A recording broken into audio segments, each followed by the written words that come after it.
மோசே மூலமாக ஆல்ரெடி சொல்லியிருக்காரு. ஏன்னா இந்த மேசியா வருவார். மேசியாங்கிறது இந்த மாம்சத்தில் வெளிப்பட்ட கிறிஸ்து தான் மேசியா. இந்த மேசியா வரும்போது அவரை நீங்கள் விசுவாசிங்க, அவருடைய உபதேசத்துக்கு நீங்கள் கீழ்ப்படிங்க, அப்போ தான் உங்களுக்கு ஜீவன் அப்படின்னு எழுதப்பட்டிருக்கு. ஏன்னா அதுக்கு முன்னக்கூட்டி பாவ மன்னிப்பை கொடுக்க முடியாது. ஏன்னா அதுக்கு அவர் மாம்சத்தில் வெளிப்பட்டு மரிக்கும் போது தான் அந்த பாவ மன்னிப்பு நமக்கு கிடைக்கும். நியாயப்பிரமாணத்தை பொறுத்தளவு பாவ மன்னிப்பு கிடையாது. அதனால தான் கிருபையும் சத்தியமும் இயேசு கிறிஸ்துவின் மூலமாய் உண்டானதை நம்ம பார்க்குறோம். அங்கே வந்து நியாயப்பிரமாணத்தில் சொல்லப்பட்ட எல்லா கிரியைகளையும் அவங்க செய்யணும். அதில் ஒன்றில் அவங்க தவறுனாலும் கல்லெறிஞ்சு கொல்லப்படணும்.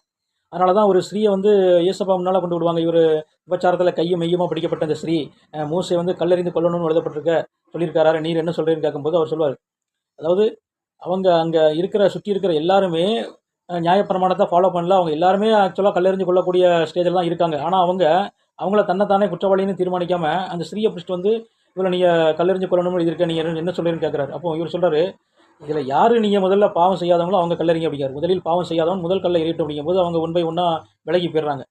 அப்போ இவர் வந்து அந்த பாவத்துக்கு தண்டனை கொடுக்கணும்னு அவர் வரல. மனம் திரும்புகிறவங்களுக்கு பாவ மன்னிப்புங்கிற ரட்சிப்பை கொடுத்து நித்திய ஜீவன் அவரோடு கூட இருக்கக்கூடிய அந்த பாக்கியத்தை கொடுக்க தான் வந்திருக்கிறார்.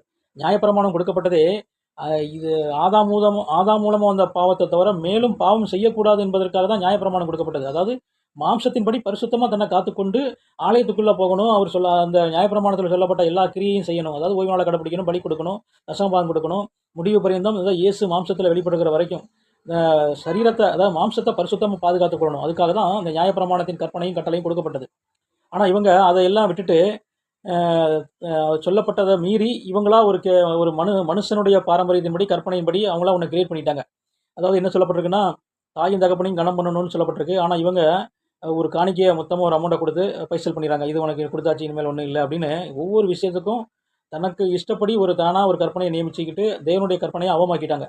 அதே சமயத்தில் மூசை மூலமாக எழுதப்பட்டிருக்கு, மேசியா வருவார், அவர் வரும்போது அவரை விசுவாசிங்க, அப்படி விசுவாசிச்சா தான் நீதிமான் ஆக முடியும், அவருடைய வசனத்துக்கு கீழ்ப்படிஞ்சால் தான் நித்திய ஜீவன் கிடைக்கும்னு அதில் எழுதப்பட்டிருக்கு.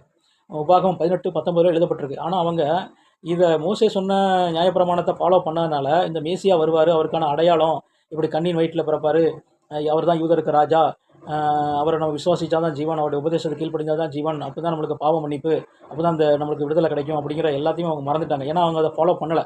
தனக்காக தனக்கு இஷ்டப்படி அவங்க நியாயப்பிரமாணத்தை அவங்க கிரியேட் பண்ணிக்கிட்டனால இந்த சத்தியம் தெரியாமல் போயிடுச்சு. அதனால தான் இயேசு வந்து சொல்கிறாரு, நானே அவர் என்று நீங்கள் விசுவாசிக்கப்பட்டால் உங்கள் பாவங்களிலே சாவீர்கள் அப்படிங்கிறார். ஏன்னா நீங்கள் வந்து மோசையை விசுவாசிச்சிங்கன்னா என்னையும் விசுவாசிப்பீங்களே, என்ன குறித்து அவன் எழுதியிருக்கானே, அப்போ நீங்கள் வந்து மோசையை நீங்கள் விசுவாசிக்கிறனால தான் என்னையும் நீங்கள் விசுவாசிக்கல, அதனால் நீங்கள் உங்கள் பிசாசினால் உண்டானவர்கள் நீங்கள் அப்படிங்கிறார்.